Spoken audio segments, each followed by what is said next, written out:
Here are some specific suggestions for removing doubt from your inner inventory. Keep in mind that doubt not only inhibits your sacred quest, but can also be a destructive force in your daily existence.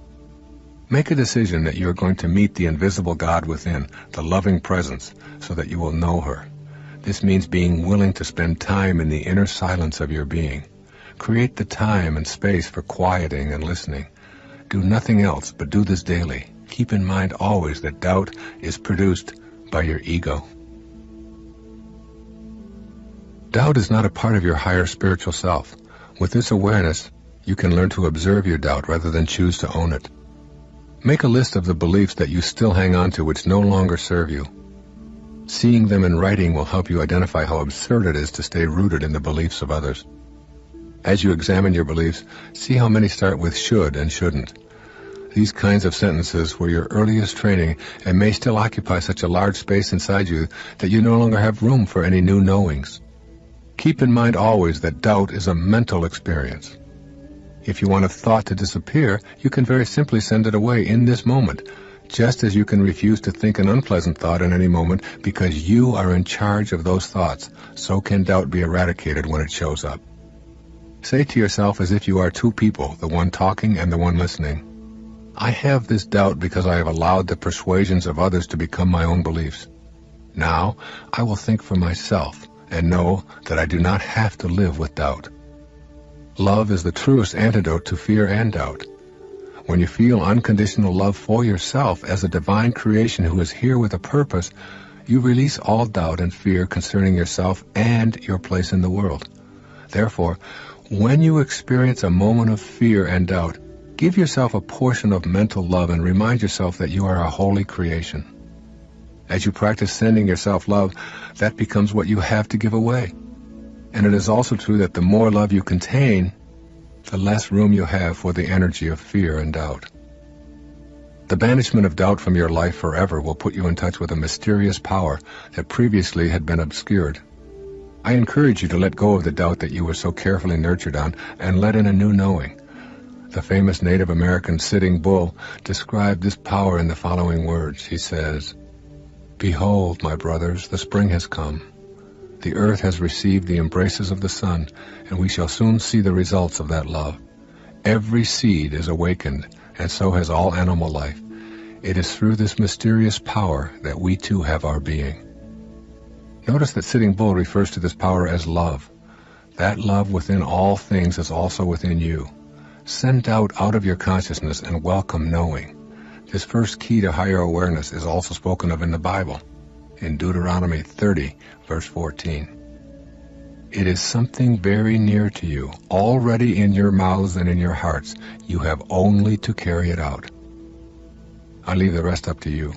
You have only to banish the doubt and carry it out. Banishing the doubt is the first of the 4 keys to higher awareness. The second is called cultivating the witness. There are many benefits from assuming this witness stance.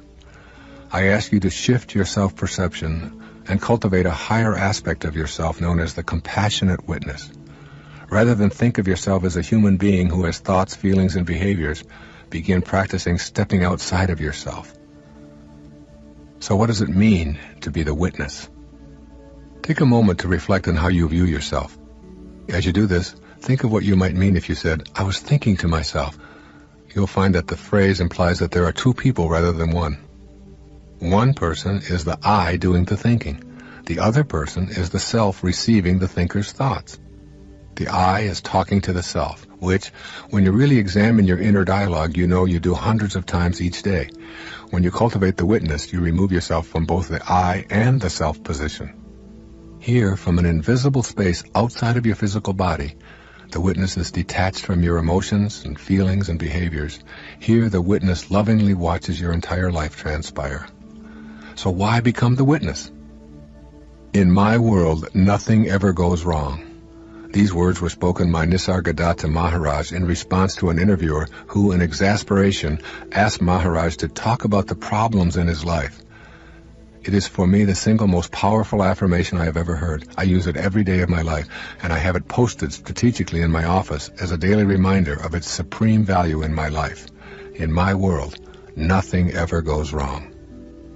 Within all of us is the eternal, changeless dimension of our higher spiritual selves. This is the invisible I that talks to the physical self.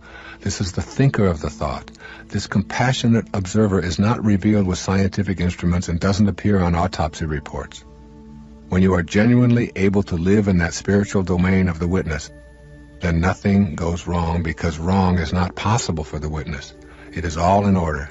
Nothing is questioned from that perspective. It is like being able to live in heaven, where eternity and the soul are, at the same time that you are within the physical body. But in this space, the body is not the focal point of existence. I am not suggesting that you need to sit in an ashram and discard all of your physical possessions in order to find this key to higher awareness, although that certainly is a possibility. Instead, I want you to consider how these words of nothing ever going wrong, of having no problems, and of living in a world of the changeless apply to your spiritual awakening. There is so much to learn from these ideas. Cultivating the witness will put you on the path where your higher, sacred self begins to influence your physical, ego self instead of the other way around. As Nisargadatta Maharaj puts it, give it your full attention. Examine it with loving care, and you will discover heights and depths of being which you did not dream of, engrossed as you are in your puny image of yourself. These are startling words describing the power and the value of cultivating the witness. The ordinary way of attachment and suffering can be changed when you learn to access and cultivate the witness attitude of detachment and observation. In order to cultivate your witness, you need to learn to observe your reactions in order to go beyond them. It is the going beyond that is the crux of the sacred quest. There are many ways that you can use the observation process. Here are a couple of them that are very important. The first is observing your body. This is one of the areas of being the witness that most of us have practiced somewhat. In general, we allow our body to function without interference. We are aware that there is the body and that there is a ghost in the machine, if you will. For as long as you can remember, you have been observing this phenomenon of a body. It is also true that you know that the entity that is doing the observing is removed in some dramatic way from that which it is witnessing. As you are listening to these words, you are allowing your body to act out its destiny without your meddling. You are not busy beating your heart or filling your lungs or oxygenating your blood supply or circulating your vital fluids. You allow your body to operate itself, and you allow another part of you to know the way of being the divine, quiet, non-interfering observer. This way has served you well. By just observing your body and detaching yourself from its functioning, it works as perfectly as it was ordained to. If you were constantly monitoring and attempting to control your bodily functions, you would be unduly attached to its outcome, and you would inhibit its natural functions. The times in your life when you worry or interfere with the natural functions of your body are the times when you find it breaking down. Feed your body the wrong foods and it will respond with lethargy and disease. Fail to exercise it and it will become overweight and groggy. Ignore its needs for fresh air and healthy environment and it will fall into disrepair. Feed it narcotic substances or artificial drugs and it will react with violent symptoms. When your body is in any state of disrepair, from being overweight to having back pains or nervousness or influenza or cancer or anything that is not the way of perfect health that your body knows at the cellular and genetic levels, then you are being called back to the position of loving witness. True awareness is a state of pure witnessing, without any attempt to fix or change that which is being witnessed. It is a kind of non-judgmental love that, by itself, is healing. Even if what you observe is sickness or infirmity, the compassionate witness notes the trouble spots and observes them with unconditional love. The absence of judgment in the act of observation itself contributes the appropriate energy of love that the situation needs. The more you can practice witnessing in this way, the more you will find that the mere act of non-judgmental witnessing will keep your life moving on its sacred quest. The mechanics of creation are such that where you place your loving attention and maintain it is where the wave begins making the shift from nowhere to now here. The second way of observing is called observing your mind. Your mind is filled with thousands of thoughts every day. They come and they go like trains in a terminal. One enters, another takes its place, one exits, and along comes another. First, you want to watch your thoughts. Then you want to watch yourself watching your thoughts. Here is the door to the inner space where, free from all thoughts, you experience the bliss and the freedom that transport you directly to your higher self.